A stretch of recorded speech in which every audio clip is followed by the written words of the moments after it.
63페이지 나번. 자, 아버지의 정하신 때가 있었습니다. 그것은 아버지의 뜻을 이루는 거고 아버지가 약속하신 것을 시작하는 거죠.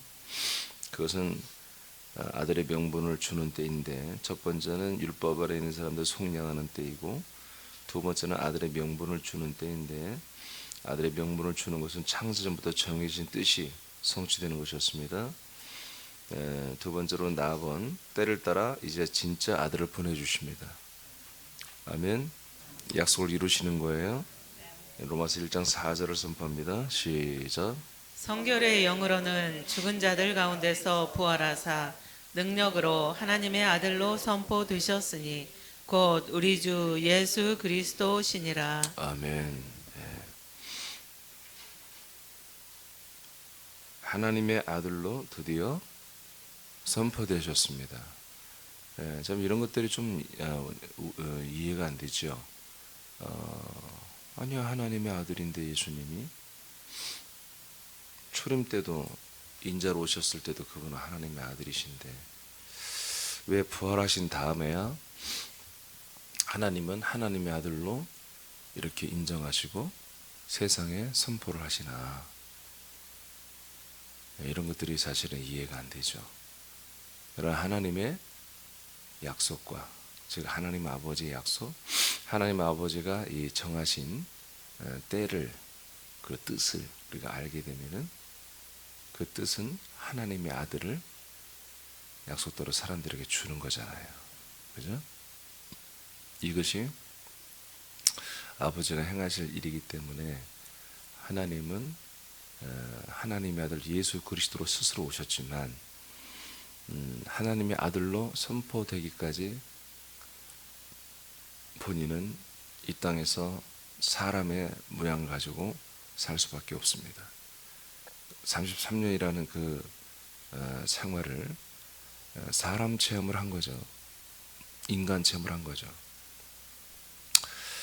그런 체험을 통해서 사람이 하나님의 아들이 되는, 사람이 하나님의 아들이 되는 하나님의 그 계획이 스스로 다 살아보시고 스스로 그 모든 계획을 자기 스스로의 약속과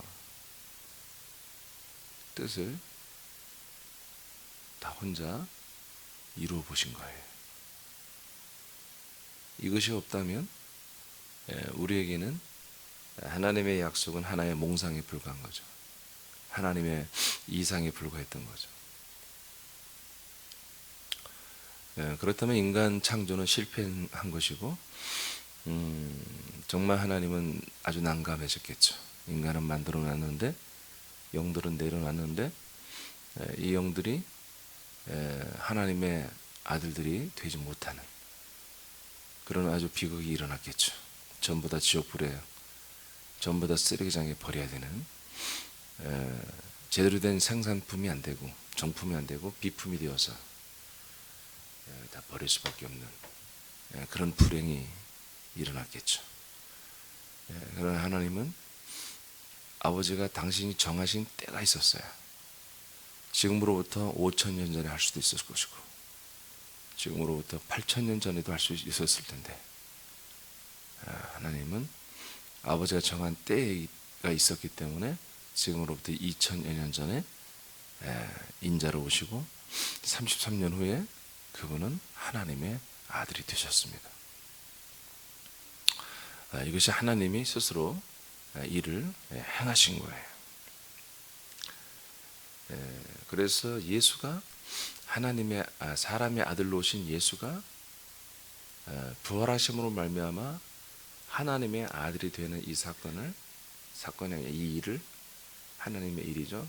이것을 하나님의 아들, 예수 그리스도는 하나님의 아들이다 라고 하는 것을 모든 영의 나라와 이 우주 안의 모든 피조 세계에 선포하고 공부하는 이런 일을 치루셨다는 거죠. 그러니까 이건 역사적인 날이죠. 예수님이 그 부활하시는 날은 천지가 드디어 이제 완성이 되는 날이에요. 천지의 모든 피조물로서 하나님의 나라도 피조물입니다. 이 우주의 나라도 피조물인데 이 모든 나라가 모시고 섬겨야 할 참 주인이 나타나신 것이죠. 그러니까 이 예수님이 부활하셔서 아들 그리스도가 되는 사건은 하나님의 뜻이 하나님 스스로에게서 이루어지는 것입니다. 아버지의 뜻이 스스로에게서 이루어지는 것입니다. 이제 아버지의 시즌이 온 거예요. 하나님 아버지가 뭔가를 하려고 했던 그 모든 계획들이 정말 차질 없이 이제는 정말 가파르게 긴박하게 치고 나가는 일들이 시작이 되는 거죠. 그래서 인자로 오신 예수님이 부활하셔서 하나님의 아들로 선포되는 이 사건은 하나님에게도 놀라운 사건이고, 그리고 모든 피조물의 세계에서는 정말 이제는 온전하게 되는, 그래서 천하의 모든 만물도 그 아들의 권위, 통치, 그의 모든 영광의 자유에 도달하기를 원하는 이런 일들이 시작이 된 거예요. 할렐루야. 그래서 드디어 이제 사람들에게 분배할 거룩한 천국의 아들의 씨가 이제 생겨나기 시작한 거죠. 이 한 씨 하나밖에 없는 씨는 하나밖에 없습니다. 드디어 시작이 된 거예요. 그래서 로마서 1장 4절 말씀은 제가 이 말씀도 자주 여러분 계속 우리가 선포하잖아요. 위대한 사건입니다. 정말 하나님은 이 날을 잊지 못할 날이죠. 그리고 우리 또한 이 날을 잊어서는 안 되는 날이에요. 자, 그래서 하나님이 아버지가 정하신 때, 이것은 율법의 속량을 주는 때일 뿐만 아니라 아들을 진짜 우리에게 주시는 때인데, 바로 예수 그리스도가 부활하시는 날 드디어 아들이 이 땅에 세워졌고 선포되었다는 거죠. 그러나 이 땅에 계신 부활하신 그리스도는 하나님의 아들로 선포만 되었지 실제로 사람들에게 씨로 공급될 수는 없었습니다. 그분은 몸이었고 그분은 환경, 모든 것에 제한을 받는 그런 몸이었습니다. 한 곳에 있으면 다른 곳은 있을 수 없는 그런 어떤 몸이었죠. 그래서 이제 아들로 선포되시고 그분은 승천하셔야 됩니다. 승천하셔서 이제 만왕의 왕 만주의 주로 하늘과 땅을 통합하는 그런 참 주인으로서 이제 대관식을 가지시고, 그래서 천국에 있는 모든 24 장로들과 네 생물들 앞에 영광을 받으시고 이제 드디어 우리에게 다시 내려오십니다. 내려오셔서 우리에게 약속된 아들, 그 부활하신 그리스도의 생명, 그 영, 그 생명을 우리에게 배분하고 있는 것이죠. 분급하고 있는 것입니다. 이것이 뭐예요? 아버지가 정하신 때예요. 그보다 아들을 주시는 것입니다. 아들을 주시는 게 때입니다. 제가 지금 이제 초대교회 역사를 지금 정리하고 있는데 아마 이제 한 이번 주 오늘 최선을 다해서 많이 하고 다음 주 정도까지 하면은 오늘 주 다 정리가 좀 될 것 같아요. 어느 정도. 초대교회 역사 제가 이렇게 다시 공부를 해보니까 초대교회 역사는 낱낱이 공부할 가치는 별로 없더라고요. 그냥 다 똑같아요. 어느 책이든지 다 똑같아요. 책도 많지도 않지만 그래서 번역된 것들만 지금 제가 좀 사서 보고 그러면서 보는데, 중요한 거는 초대교회의 역사는 뭐 제가 대충 아는 거와 비슷해요. 지금 다 이렇게 기록된 거 보니까. 그런데 제일 중요한 것은 그들이 뭘 믿었느냐, 이게 중요하잖아요. 그들이 뭐 어떻게 무슨 회의를 했고 싸웠고 뭐 헤어졌고 뭐 그게 뭐 중요해요. 우리에게는 어떤 뭐 위대한 인물이 있었고 하나도 우리는 중요하지 않아요. 도대체 그들이 뭘 믿었을까, 이게 제일 중요하거든요. 이제 근데 제가 이번에 주님이 이렇게 명령으로 이 부분을 지금 제가 다시 좀 정립을 하고 또 여러분에게 전달할 텐데 그 이유가 분명히 있었어요. 이 그리스도의 복음, 이 그리스도의 복음. 지금 저와 여러분이 갈라디아서 하고 있잖아요. 이런 말씀, 이런 복음, 이런 믿음이 있었어요. 있었어요. 당연히 있어야지. 사도들을 통해서 이 말씀, 이 복음, 이 생명이 계속 있었으나 중간에 깨졌어요. 보니까 그게 이제 역사적으로 제가 발견했어요. 그걸 알겠어요. 나는 이번 초대교회 역사를 보면서 정말 감사하는 건 뭐냐면, 와, 나는 이 초대교회 역사의 동로마, 서로마 이 교회들, 서방교회와 동방정교회 전혀 몰랐거든요. 관심도 없었고요. 대충 저들이 저렇게 이렇게 해서 헤어졌고 두 개의 교회로 나눠졌구나. 뭐 이 정도 알고 있었죠. 근데 그런 것을 다 초월해서, 그러니까 쉽게 말하면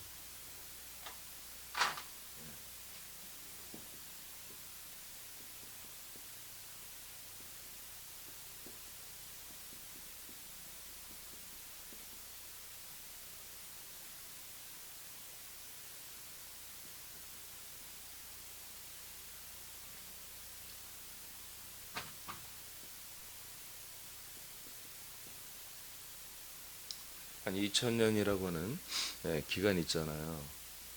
이 안에는 엄청나게 많은 일들이 일어났더라고요. 근데 많은 일인데 내용을 보면 많은 것이 아니야. 내용은 간단해. 간단해. 그렇지만 이 안에서 이런 것 때문에 전쟁도 있었고요. 수많은 사람이 죽었고요. 수많은 사람이 유배를 갖고 도망 다니고. 희한하죠? 같은 성경을 믿는데 성경을 보고 성경을 가지고 있으면 죽이고 잡아다가, 이 교회에서 일어난 일들이에요. 말도 안 되죠. 가짜들.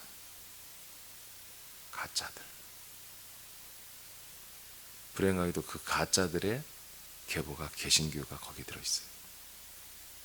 개신교가. 그러니까 개신교가 지금까지 진리로 진짜인 줄 알고 다 믿어왔지만 그 계보에는 개신교는 가짜의 줄을 타고 내려온 거예요. 거기서 개혁을 했어요. 그래서 개혁을 했어요. 다행히도 개혁했어요. 그렇지만 개혁이 100% 되지 않았죠. 근데 저는 하나님이 어떻게 역사하냐면,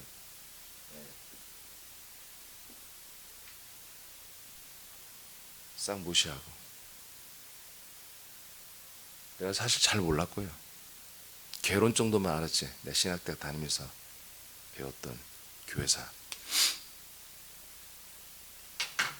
그 정도만 알았지. 동방 정교회, 서방 교회 이렇게 나눠졌고 뭐 그런 건 뭐 이론으로 다 알죠. 근데 그 내용들은 교수도 모르기 때문에 관심도 없어. 교수들도 그냥 전체 교회사 흐름, 역사만, 개론만 배웠죠. 예. 근데 제가 이번에 공부하고 나니까 하나님께서 저 가운데 있는 것을 대충은 알지만 알지 못한 게 또 은혜고, 감사한 것은 그걸 다 아우르고 있었다는 거죠. 여기에 정확히 말하면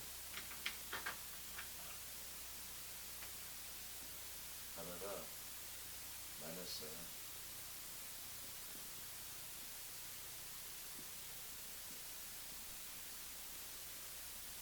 서방 교회와 동방 교회로 나눴는데, 제가 이제 말씀 동때 하겠지만,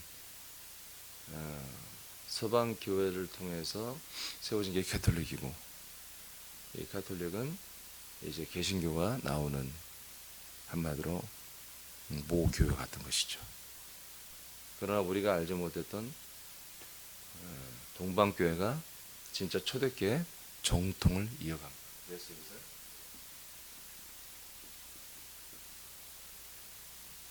동방정교라고 해요. 정통이다, 이거 정통.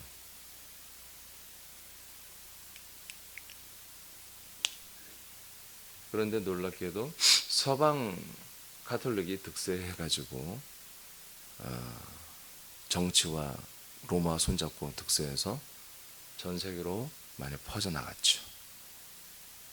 동방은 그야말로 믿음을 더 우선했어요. 믿음을. 그야말로 우리가 믿는 믿음 패턴과 똑같았어요. 그럼 우리가 동방 종교로 돌아가면 되죠. 동방 종교도 오다가 많이 타락해 버렸어요.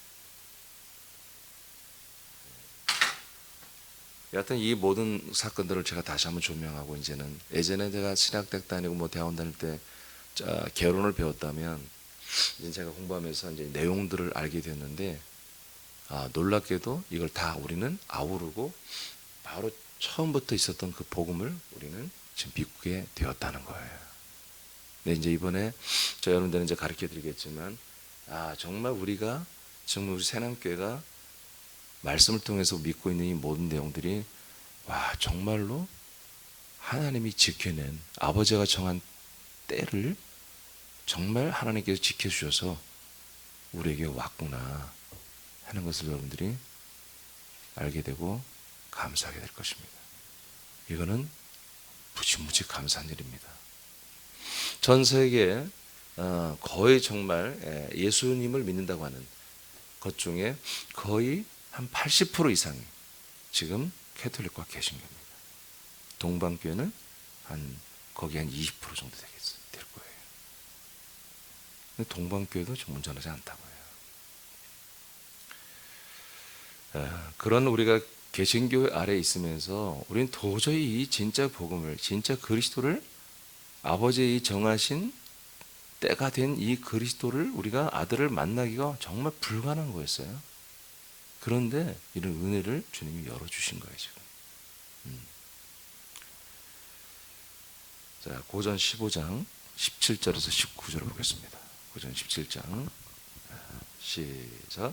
그리스도께서 다시 살아나신 일이 없으면 너희의 믿음도 헛되고 너희가 여전히 죄 가운데 있을 것이요 또한 그리스도 안에서 잠자는 자도 망하였으리니 만일 그리스도 안에서 우리가 바라는 것이 다만 이 세상의 삶뿐이면 모든 사람 가운데 우리가 더욱 불쌍한 자이리라. 아멘. 자, 이런 말씀도 미스테리죠. 그리스도께서 다시 살아나신 일이 없으면 너희의 믿음 헛된 거다. 그리고 우리는 아직 여전히 죄 가운데 있는 거다. 이런 엄청난 말을 해버립니다, 성경은. 자, 우리 예전에 여러분들이 믿었던 여러분들의 믿음, 구원의 확신은 여하튼 믿음으로 구원받는 거 있잖아요. 그러죠? 믿음으로 구원받는 거 있는데 지금 성경 뭐라고 그래요? 예수 그리스도의 부활. 그 예수 그리스도의 부활과 내가 한마디로 관계가 없다면, 그 부활하심이 나와 관계가 없다면 나는 아직도 뭐 가운데 있다? 죄 가운데 있다는 거예요. 여러분들이 부활 때문에 여러분 죄사함 받아 믿었습니까? 아니잖아요. 예수님의 그 죽으심으로 인해서 여러분들이 그걸 믿음으로 죄사함을 받음으로 이런 구원을 받는다, 그렇게 믿었잖아요. 맞죠? 그 믿음이잖아, 그 믿음. 그리고 더 좀 포괄적으로 말하면 선행적 은총이에요. 하나님의 이런 은혜, 하나님의 사랑으로 이렇게 예수님의 죽으심과 그의 피로 내가 구원을 받았다. 그러니까 내가 부족해도, 내가 악해도, 내가 실수를 많이 하고 내가 못나 터져도, 내가 여전히 뜻대로 못 살아도 하나님의 은혜, 하나님의 은총, 하나님의 사랑으로 나는 여전히 그 피로 속량받고 구원을 받는다. 이것을 믿는 거예요. 이게 믿음으로, 오직 믿음으로 구원을 받는 거예요. 개신교가. 캐톨릭은 이것도 없어요. 자, 그렇다면 내가 믿음으로 구원을 받는데 그 믿음은 다분히 초림 예수님의 그 죽으심과 그분의 피, 십자가 사건이 나의 결정적으로 나의 구원을 확신하는 거죠. 그래서 개신교 우리 이제까지 특징은 뭡니까? 이런 교리를 믿음으로 말미암아 내가 구원을 받을 것이 아니라 받았다죠. 네? 받았다. 이것을 확신하는 거죠. 그러면 믿음이고, 확신하지 못하고 글쎄요, 아직은 내가 힘들 것 같아요. 그러면 아직은 믿음이 아닌 거잖아요. 그렇죠? 이게 이제 기준이 바로 예수님의 그 초림 예수님, 인자 예수님의 죽으심과 그분의 십자가의 피였단 말이에요. 그런데 성경은 내가 아직도 죄 가운데 있는가? 아니면 죄 문제가 해결됐느냐? 이것을 예수 그리스도의 부활을 믿고 부활과 연합했느냐? 이것으로 따진다는 거예요. 이해되십니까? 네. 왜 그래요? 부활하신 그 분만이 뭐가 된다? 하나님의 아들이 되기 때문에 그런 거예요. 그러니까 하나님의 아들을 만나고 하나님 아들과 연합했을 때마다 우리는 죄의 문제를 해결할 수 있다는 거예요. 인자의 예수가 100번을 죽은들, 물론 그런 일이 한 번만 죽겠지만 그분이 아무리 나를 사랑해주고 나를 위해 아무리 죽었다 한들 그분의 죽음과 그분의 피로는 절대로 나의 죄가 완전히 해결되지 않아요. 인자 예수에게는 하나님의 아들로 부활하신 그 부활하신 아들 예수 그리스도 안에서만 나의 죄 문제가 해결되기 때문에 그 부활하신 아들이 나에게 오고 내가 그 부활하신 아들 그리스도를 믿고 그분이 정말 아버지가 나에게 보내주기로 약속한 바로 약속의 자손 그리스도라고 하는 이 약속을 믿어야 되는 거예요. 그 믿음으로 말미암아 뭐요? 우리가 이 부활하신 그리스도의 생명 안에서 그리스도 안에서 영원한 죄 사함을 받잖아요. 그런데 이 부활이 없이 부활을 만약에 없다면 살아나신 일이 부활이 없다면 믿음도 헛되고 죄 가운데 있는 거다. 우리가 믿는 믿음 다 헛된 거야. 그리고 여전히 아직 우리는 죄인이야 그런 얘기입니다. 아시겠습니까? 예. 그래서 18절에 보니까 잠자고 있는 낙원에 있는 그분들도 다 망했다 이거야. 다 망했어. 그들은 다 지옥 가는 거예요. 다 버렸잖아요. 쓰레기예요. 정품이 아니야. 비품들이 되는 거야. 그래서 우리가 그리스도 안에 있어서 그리스도 안에서 우리가 바라는 것이 다만 이 세상의 삶을 복되게 살고 행복하게 살고 부유하게 살고 형통하게 살고 평탄하게 살고 이런 것들을 우리가 바라고 소망한다면 세상 모든 사람 가운데 우리가 가장 불쌍한 놈들이다 이거예요. 우리가 그리스도 안에 살면서 바라는 것은 이 세상에 그리스도 밖에 있는 세상 것을 원하고 산다면 인간으로서 인격과 인권과 사람으로서 누리고자 하는 그 모든 것들을 충족하기 위하여 날마다 와서 부르짖고 사람으로서 있어야 할 모든 것들을 한마디로 갖추고 살고 싶어서 부르짖고 거기서 뭔가 결여되고 빼앗기고 뭔가 문제 생기면 금식하면서까지 부르짖어서 하나님께 돌려달라고 달라고 막 부르짖고 이렇게 지금 믿고 있잖아요. 개신교가. 이렇게 믿는 것은 가장 모든 불신자를 다 통틀어서 가장 불쌍한 놈들이라 그런 얘기예요. 이해되십니까? 그래서 제가 인권을 버려라, 인격을 버려라, 사람들을 버리자. 사람으로서 필요한 기도를 아예 하지 말아라. 여러분들이 아직도 기도를 잘 못하는데 잘할 때까지 할 거예요. 알겠습니까? 기도하세요. 자꾸 소리 내세요. 자꾸 소리 내세요. 자꾸 아들로 살고 그리고 자꾸 아들의 말을 하고 아들의 생각, 아들의 마음, 아들의 모든 액션이 있을 때 아들의 기도가 터져 나오는 거예요. 아들로 안 살면 아들로 살지 않으면 이 부활한 그리스도 생명으로 살자면 기도할 게 없는 거예요. 지금 제가 여러 번에 걸쳐서 주보에 여러분 기도 제목을 주잖아요. 그게 전부 아들들의 기도잖아요. 그죠? 왜? 그런 것들 거의 이제 외우지 않았어요? 기도하시기 바랍니다. 추구해야 돼요. 불쌍한 사람들이 돼서는 안 됩니다. 예. 그 다음 호세아서 1장 10절 시작. 그러나 이스라엘 자손의 수가 바닷가에 모래같이 되어서 헤아릴 수도 없고 셀 수도 없을 것이며 전에 그들에게 이르기를 너희는 내 백성이 아니라 한 그 곳에서 그들에게 이르기를 너희는 살아계신 하나님의 아들들이라 할 것이라. 자, 하나님이 이스라엘 백성들에게 예언했습니다. 정말 도대체 너희는 내 백성이라 백성이 아니라 너희는 내 백성이 아니야. 이렇게까지 저주를 받고 이렇게까지 하나님께 혼돈하고 말이야. 하나님께 정말 퇴박을 받은 그런 곳에서 이제 언젠가 때가 되면 이제 내가 너희들에게 이렇게 말할 거야. 너희는 살아계신 하나님의 아들들이여 내가 할 거야. 호세아 선지자도 이걸 예언합니다. 정말 우리가 하나님께 죄를 짓고 하나님과 온전한 성실한 관계를 맺지 못하고 퇴박을 받고 정신없이 정말 우리가 살아왔으나 어느 날 때가 되면 하나님이 너희는 하나님의 아들들이야 라고 그렇게 불려지는 날이 있을 것이다 이거예요. 그게 언제예요? 지금 이루어지고 있는 거잖아요. 2000년 전부터 시작된 거잖아요. 지금 이게. 할렐루야. 예루살렘에서부터 시작됐잖아요. 지금 이게. 에스겔 36장 25, 26절 선포합니다. 이건 생략. 로마서 9장 9절. 로마서 9장 9절. 시작. 약속의 말씀은 이것이니 명년이 때 내가 이르리니 사라에게 아들이 있으리라 하심이라. 네, 바로 이겁니다. 이게 바로 아버지가 정하신 때입니다. 그래서 때가 참에 예수님이 율법 아래 여자의 몸을 통해 나오셨고, 당신이 우리 죄를 속량하시고 그 다음에 아들의 명분을 주기 시작했습니다. 지금 갈라디아서 4장 4절 5절 말씀 우리가 보고 있는 거예요.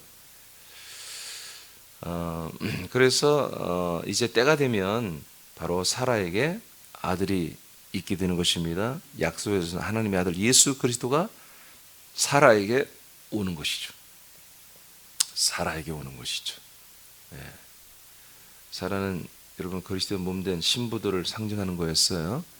약속을 받은 신부들, 약속을 받은 신부의 같은 교회를 말하는 거죠. 자, 전도 3장 10절에서 11절. 그러니까 여러분 약속을 받은 이들만 아버지가 정하신 때의 대상이 되는 거예요. 약속을 믿지 않는 자들에게는 아버지의 때가 없어요. 약속을 믿어야 돼요. 물론 아버지의 때에 복음을 전파하여 이 아버지의 약속을 믿게 하는 것도 들어 있습니다. 근데 그걸 안 믿는다. 그러면 그 사람들은 아버지의 정한 때 전혀 해당이 안 되는 거죠. 불행이죠. 그러니까 저와 여러분이 아버지의 약속을 지금 믿는다는 것은 이건 어마어마한 축복이란 말이에요. 이 약속을 듣는 것도 놀라운 일이고 믿는 것도 이게 있을 수 없는 일이 지금 막 일어나고 있는 거예요. 지금. 자, 그 다음에 전도 3장 10절로 11절을 봅니다. 시작. 하나님이 인생들에게 노고를 주사 애쓰게 하신 것을 내가 보았노라.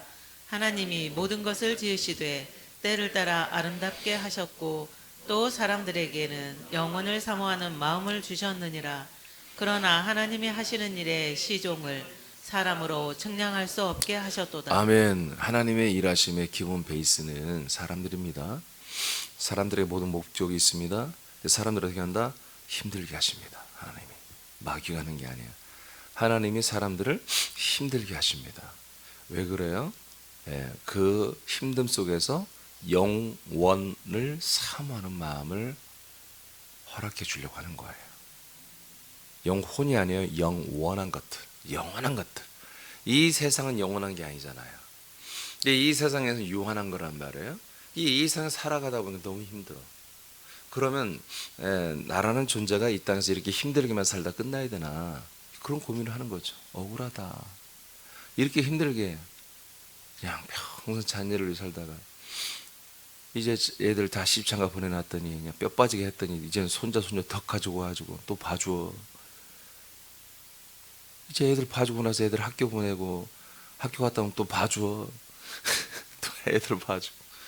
그러니까 어느새 어느 날 거울 앞에 보니까 자기 머리는 다 하얗게 됐고 머리숱도 다 빠지고 눈은 다 처져가지고 한 1cm씩은 다 눈가가 내려앉았고 어느 날 보니까 나 늙어버렸어요. 이제는 죽을 날이 가까이 오는구나. 참 인생 험하구나. 이렇게 평생에 눈 감는 그날까지 인생에는 노고를 하나님이 주시는 거예요. 왜 그렇다? 우리의 영원한 것을 사모하는 마음이 일어나게 하려고 하는 거예요. 그래서 힘들면 힘들수록 영혼을 사모하죠. 이 땅 힘든 게 없어. 너무 행복해. 날마다 해피해. 날마다 사는 게 막 너무 재밌어. 그런 사람들 뭔 영혼을 사모하겠어요. 내면 외면으로 다 행복하면 절대로 하나님 그렇게 안 만든다. 절대로. 세상에 행복한 사람 절대 없습니다. 왜? 하나님이 역사하기 때문에. 겉으로 행복해 보이는 거죠. 겉으로 행복해 보이는 거죠. 그러나 절대로 하나님이 어떤 하나님의 지혜와 모략으로 사람마귀 귀신을 사용해서라도 어떤 부분에서 정말 노고를 주시는 거예요. 영혼을 사모하는 마음을 허락하십니다. 왜요? 아버지의 정한 때, 아버지의 정한 때 이 아들을 주시기 위해서 그렇습니다. 그래서 율법 아래에서 이 모든 양심의 율법 아래에서 선악과 아래에서 노를 겪게 하다가 생명나무를 찾아가게 하는 이런 일들을 하는 거예요. 그래서 수많은 종교인들이 있잖아요. 종교인들은요, 사실 우리가 전도하면은 전도될 확률이 굉장히 높습니다. 진짜 종교인들. 그냥 한마디로 그냥 인생에 복을 위해서만 쫓아다니는 그런 종교인 말고 진짜 고민할 줄 아는, 진리가 뭔지 정말 도를 닦을 줄 알고 뭔가를 알고 싶어하는 이런 진짜 종교인들은요, 여러분 이 하나님의 약속처럼 그냥 한 방에 분명히 그들은 믿을 수밖에 없습니다. 왜? 그들은 영혼을 사모하는 자들이거든요. 영혼을 사모하는 자들이거든요. 지금 기존의 교인들도 마찬가지입니다. 진짜 이 세상, 아까 말한 것처럼 이름은 예수를 믿고, 예? 구원 천국 간다고 믿긴 했지만 모든 삶의 목적은 이 세상에 어떤 행복한 삶, 복된 삶을 추구하는 이런 사람들 말고, 십자가 앞에 고민할 줄 알고 울 줄 알고 아버지의 말씀을 지키지 못한 것 때문에 괴로워할 줄 알아요. 그런가 뭔가 신성하고 거룩하고 영원한 것들을 사모하는 그 십자가 영성에 있는 자들, 이런 분들은요, 이 약속을 전해주면요 그냥 기뻐할 수밖에 없습니다. 그런 분들 여러분 만나기를 축복합니다. 예. 그 다음 요한 1장 11, 12절 시작. 자기 땅에 오매 자기 백성이 영접하지 아니하였으나 영접하는 자 곧 그 이름을 믿는 자들에게는 하나님의 자녀가 되는 권세를 주셨으니. 아멘. 네. 그래서 이 땅에 오신 거예요. 네, 오시고 이제 과정을 거친 다음에 예수님은 그리스도가 되셨어. 우리에게 이제 영접되어지는 거죠. 그럼 우리는 하나님의 아들이 됩니다. 요한복음 3장 16절 시작. 하나님이 세상을 이처럼 사랑하사 독생자를 주셨으니 이는 그를 믿는 자마다 멸망하지 않고 영생을 얻게 하려 하심이라. 아멘. 네, 그래서 독생자를 주는 거예요. 네, 그러니까 요즘에 부활의 복음이란 말을 하시는 분들이 있는데 그래도 감사하죠. 예, 보혈의 복음이라고 하지 않고 부활의 복음이라고 하는 자체는 정말 감격스러운 일이고 감사한 일이에요. 그러나 부활의 복음은 없어요. 보혈의 복음도 없고요. 그리스도의 복음밖에 없습니다. 예, 부활하신 그들은 주님을 믿어요. 부활하신 주님을 믿어요. 그들을 김성노라고 하는 목사님이 지금 부활의 복음을 한 10여 년 전부터 이제 선포하시고, 그래서 한국과 외국까지 막 목사님들이 이제 지금 가지고 나갔어요. 그래서 외국에 있는 한인교회들도 막 이 부활의 복음을 믿고 그 김성노 목사님이 하시는 거고 똑같이 하시더라고요. 참 그래 다행이에요. 그런데 그분들이 믿는 걸 내가 다 분석해 들어보고 책도 내가 사서 다 봤어요. 그랬더니 부활하신 주님을 믿는 거예요. 부활하신 그리스도는 아직 관계가 없어요. 부활하신 주님을 누가 믿어요? 사람들이 믿어요. 그래서 그들의 간증이 어마어마하거든요. 국민일보 막 한 면 전체를, 그건 정말 어마어마한 돈을 줘야 되거든요. 국민일보 전체 한 면에 간증자들 3명을 집어넣어요. 그 한 면은 정말 한 1,000만 원 이상 내거든요. 한 2천만 원 가까이. 근데 한 면 전체에 교인들 얼굴 사진까지 크게 하고 딱 3파트로 나눠서 3명씩 간증을 올리고 있고, 굉장히 그것 때문에 홍보를 많이 하거든요. 그런데 그분들이 간증이 정말 익사팅하죠. 정말 사람들이 들으면 와 정말 대단하다 그럴 수 있어요. 근데 그분들의 간증이 뭐냐면 그 부활하신 주님 만나고 내가 내 모든 인생의 방황이 끝났다, 영적인 고민이 다 끝났다 이겁니다. 그래서 내가 어떤 누군가를 자꾸 이렇게 대인관계에 있어서 맺지 못하고 굉장히 우울증에 시달리는데 이게 해결됐다. 그러니까 전부 다 뭐예요? 자기 인생의 삶의 문제가 해결됐다는 간증이었어요. 왜? 부활하신 주님의 그분들의 표현이 전능자라고 하거든요. 전능자이신 부활하신 그 주님의 통치 속에 사니까 인생의 모든 문제는 다 없어졌다. 이제는 정말 감사하고 행복하다 이거예요.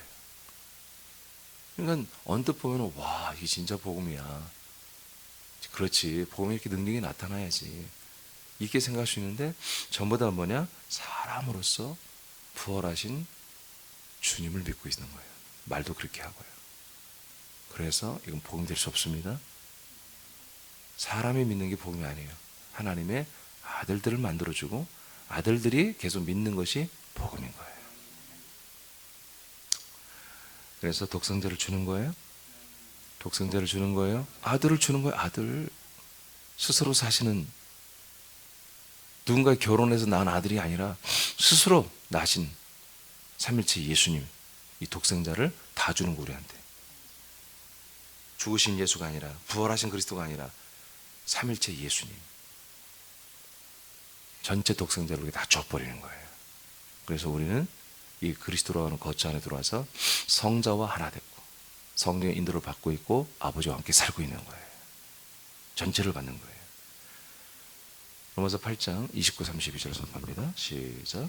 하나님이 미리 아신 자들을 또한 그 아들의 형상을 본받게 하기 위하여 미리 정하셨으니 이는 그로 많은 형제 중에서 맏아들이 되게 하려 하심이니라. 또 미리 정하신 그들을 또한 부르시고 부르신 그들을 또한 의롭다 하시고 의롭다 하신 그들을 또한 영화롭게 하셨느니라. 그런즉 이 일에 대하여 우리가 무슨 말하리요? 만일 하나님이 우리를 위하시면 누가 우리를 대적하리요? 자기 아들을 아끼지 아니하시고 우리 모든 사람을 위하여 내주신 이가 어찌 그 아들과 함께 모든 것을 우리에게 주시지 아니하겠느냐? 아멘. 예, 성경에 이렇게 돼 있잖아요. 아들을 우리에게 주시는 거예요. 인자를 주시는 게 아니에요. 하나님의 아들을 주시는 거예요. 사람의 아들을 주시는 게 아니에요. 하나님의 아들을 주시는 거예요.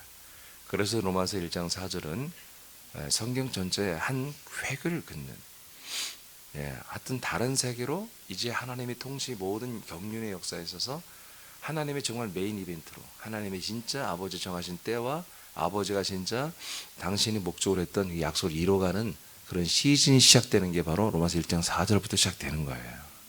사도행전 2장부터 시작되는 거예요. 이렇게. 그래서 하나님의 아버지 정하신 때는 뭐다? 바로 우리 인간의 생사화복을 주관하며 도와주고 함께하고 함께 울어주고 함께 기뻐하고 이런, 이게 전부 다 이 악한 것들을 만들어낸 게 바로 서방교회였어요. 그걸 제가 여러분들 이제 다 알려드릴 거예요. 이것이 그대로 지금 개신교에 들어와 있는 거예요. 너무너무 무서운 영적 학살이 수천 년 동안 지금 이루어진 거예요. 정말 우리가 빨리 이것을 잡아줘야 됩니다. 지금 하나님의 일하심, 아버지의 정한 때가 지금 제가 말씀 온 지 아마 내일까지, 내일이 토요일이죠? 내일까지 할 텐데, 정말 이 아버지 정하신 때가 찼습니다. 2000년이 시작됐지만 이게 많은 부분 중단되어 있었기 때문에 지금 다시 한번 하나님께서 뭔가 정말, 저는 그렇게 믿어요. 이제 정말 주님이 정말로 역사를 해서 하나님의 계획들을 마지막 종말의 때까지 빠른 시간 안에 밀고 나가시는 그런 일하심이 앞으로 진행될 것으로 기대가 됩니다. 그리고 예측이 됩니다. 제가 그런 가운데 아버지 정하신 이때가 다시 한번 이제 다시 리바이벌, 다시 시작되는 거죠. 이것이 부흥이라고 우리가 해석을 합니다. 리바이벌. 이 진짜 부흥이, 중단되었던 이 진짜 생명 부흥이 일어난 시즌이 가까이 왔다. 이 아버지 정하신 때가 찼다. 이 선포된 것이 실제화되는, 열매를 맺는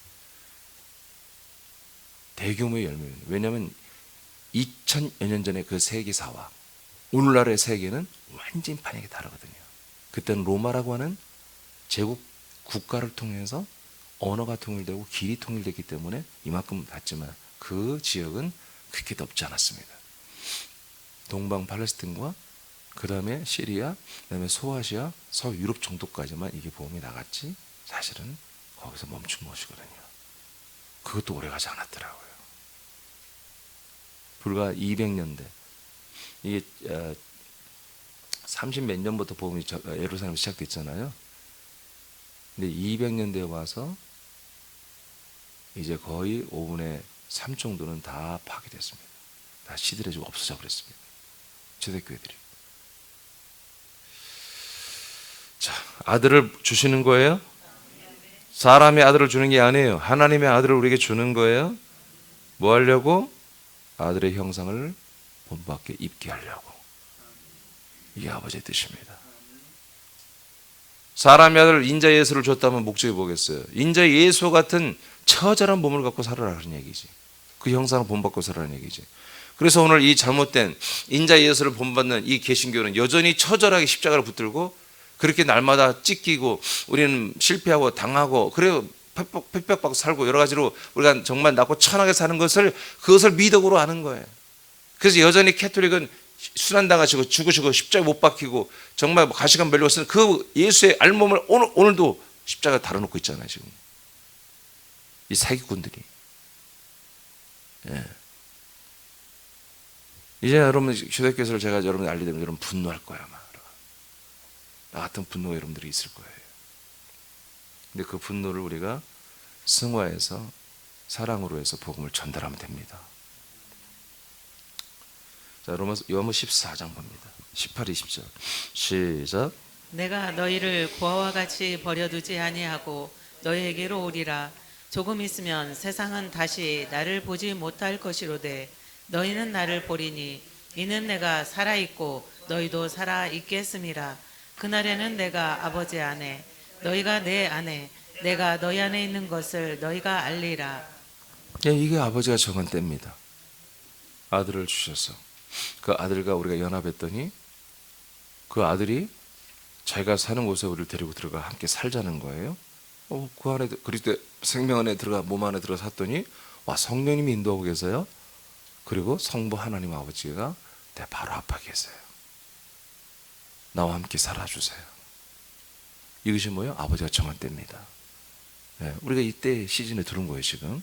그 다음 요한복음 6장 맞죠? 37, 40절 시작. 아버지께서 내게 주시는 자는 다 내게로 올 것이요 내게 오는 자는 내가 결코 내쫓지 아니하리라. 자, 이게 뭐예요? 아버지가 정한 때 아들을 주시고 아들에게 우리가 뭐예요? 아들에게로 연합하에 들어가는 거잖아요. 그 다음 시작. 내 아버지의 뜻은 아들을 보고 믿는 자마다 영생을 얻는 이것이니 마지막 날에 내가 이를 다시 살리리라 하시니라. 네, 그래서 아들을 보고 아들을 믿는 자만 영생을 얻는 거예요. 그리고 마지막 날에 아들 예수 그리스도의 부활의 몸과 똑같은 부활의 몸을 우리가 입게 되는 거죠. 그 다음에 20장 31절 시작. 오직 이것을 기록함은 너희로 예수께서 하나님의 아들 그리스도이심을 믿게 하려 함이요 또 너희로 믿고 그 이름을 힘입어 생명을 얻게 하려 함이니라. 아멘. 그래서 성경 요한복음은 기록한 목적이 뭐냐? 오직 예수님은 누구다? 하나님의 아들 그리스도야. 하나님의 아들 부활하고 승천하고 우리에게 그리스도 아들로 오신 그리스도야. 이것을 믿게 하려고 하나님은 요한복음이라는 책을 우리에게 생명의 책을 주셨습니다. 그리고 믿게 하십니다. 먹게 하십니다. 연합하게 하셨습니다. 이것을 통해서 우리는 이 믿음을 통해서만 우리는 영원한 생명을 얻습니다. 그리스도의 생명을 얻습니다. 네, 이게 뭐예요? 아버지 정한 때란 말이에요. 그래서 이 말씀 요한복음이 쉽게 말해서 요한복음만 아니죠. 모든 성경책이 이제 구약만 있었던 성경책이 신약과 함께 완성된 하나님의 책으로 우리에게 선포되면서 아버지 정한 때가 이제 구체화된 거죠. 확장돼야 되는 것이죠. 정말 제가 늘 얘기하지만 이 성경이 이렇게 살아있다는 거 이게 정말 너무너무 감사한 거예요. 감격스러운 거예요. 교회에서를 다시 보니까 와 이놈들이 이 성경을 없애려고 얼마나 많이 노력했는지 몰라요. 이 성경을 없애버리려고. 지금 캐톨릭 그 흔적이 남아 있잖아요. 성경 대신에 자기들 교리서가 있잖아요. 캐톨릭은 보세요. 성경 안 봐요. 많이 안 봐요. 교리서 하루 종일 읽고 있고 주문 외우고 있지. 중얼 계속 그거 펴놓고. 네. 우리는 그런 거 있으면 하면 안 됩니다. 우리 성경도 대체하는 다른 것을 우리가 만들어내면 안 돼요. 우리도. 네. 이사 60장 1절로 4절 읽고 마치겠습니다. 시작. 일어나라 빛을 발하라 이는 내 빛이 이르렀고 여호와의 영광이 네 위에 임하였음이니라. 보라 어둠이 땅을 덮을 것이며 캄캄함이 만민을 가리려니와 오직 여호와께서 내 위에 임하실 것이며 그의 영광이 네 위에 나타나리니 나라들은 내 빛으로 왕들은 비치는 내 광명으로 나아오리라. 네 눈을 들어 사방을 보라. 무리가 다 모여 내게로 오느니라. 내 아들들은 먼 곳에서 오겠고 내 딸들은 안기어 올 것이라. 아멘. 자, 이것이 이제 이사야를 통해서 하나님이 예언하신 것인데 간단합니다. 하나님의 아들 예수 그리스도가 이 땅에 나타나시고 때가 되면 그 아들에게로 전 세계 모든 사람들이 열왕들이 돌아온다는 것입니다. 이게 아버지가 정한 때입니다. 그래서 정말로 2000여 년 전에 예루살렘께부터 시작해서 이러한 일이 있었죠. 네, 그러나 통계적으로는 지금 전 세계에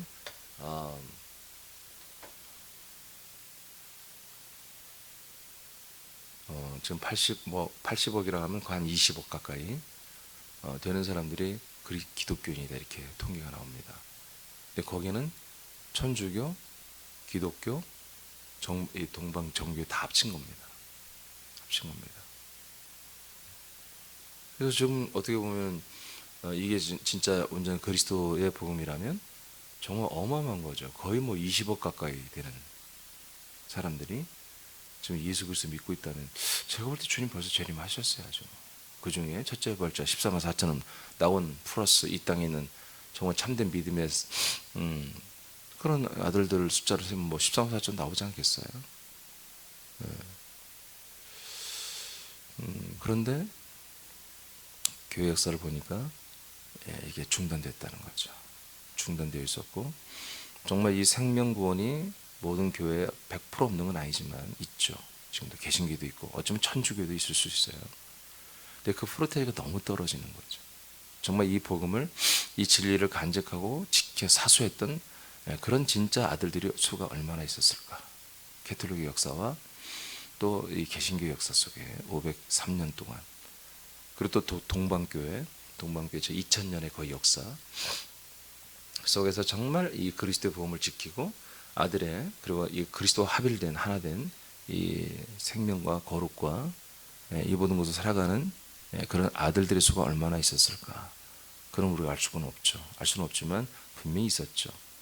있었지만 정말 초대교회처럼 그렇게 대규모로 그렇게 구원을 받는 이런 질은 못했을 거라는 것은 분명히 확신이 옵니다. 그러나 이제 우리가, 저와 여러분이 이 하나님의 아버지 정한 때에 들어왔고 정말 아버지의 모든 경륜과 계획과 그분의 약속, 그분의 소원, 그분의 일하심을 다 보고 나니까 와, 이것은 역동적으로 정말 어마어마한 대규모로 빨리 이루어져야 할 내용인 것 같아요. 그런데 지금 제가 보니까 한 15년 동안 제가 이것을 해보니까 물론 제가 준비가 좀 덜 되는 것도 있겠지만 더 돼요. 상당히 더 돼요. 나름 우리는 이걸 알리려고 좀 순진하게는 하고 있어 우리가. 그렇지만 알리려고 최선을 다하죠. 프랭카드도 붙여보고 간판에다가 막 붙여보고 막 서울에는 막 버스에도 붙여보고 유튜브에도 올리고 하여튼 우리는 최선을 다하는 거 우리의 수준에서 최선을 다하고 있어요. 근데도 아직 좀 더 돼요. 그렇다고 해서 이것을 그럼 어떻게 할까? 사실 방법이 없어요. 근데 하나님이 요즘에 저에게 말한 게 뭐냐면 새남교회야 너희들 거룩해라. 이제 이 말씀을 언제 주일날 할 거예요. 거룩해야 된다. 깨끗해야 돼. 그날을 기다리시더라고요. 그러니까. 그래서 우리가 깨끗하고 순결하다는 것은 죄 안 짓고 그런 개념이 아니에요. 그거는 기본이죠. 더러운 짓 하지 않고. 그건 기본이고요. 정말 깨끗하고 순결한 그런 모습을 좀 가져라. 깨끗한, 그래서 우리가 제가 예전에 신년 축복성회 때 말씀을 선포한 게 있죠. 하나님의 선하신 일에 쓰임 받도록 남보다 예비된 그릇들이 있다는 거예요. 그것은 깨끗한 그릇이다. 그것을 주님이 지금 제가 많이 고민을 하고 있는데 요즘 몇 주 전부터 계속 그 말씀을 저에게 하세요. 여러분 정말 깨끗해진 게 뭡니까? 하나 되는 거예요. 그래서 이 하나 시리즈가 정말 우리가 거룩해지는 거예요. 그 그리스도와 같아지는 거니까. 그 그리스도가 하나가 되는 거니까. 그래서 부수적으로 여러분들이 있었던 거 싹 끊어내시고 오직 그리스도와 하나 되길 축복합니다. 자, 아버지가 이렇게 정한 때, 바로 그 정한 때는 아들의 때입니다. 아들의 시즌이 왔습니다. 그 아들 그리스도의 몸된 교회의 시즌이 왔습니다. 이 아버지의 정한 때가 이제 내일 또 하나 하겠습니다마는 드디어 아들이 우리 안에, 내 안에 들어오는 거예요. 부활하신 아들이 이 땅에 서는 게 아니라, 그분이 날아다니는 게 아니라, 그 아들이 저와 여러분 안에 들어오는 거예요. 우리가 그 아들 안으로 들어가는 거예요. 이것이 아버지가 정한 때인 거예요.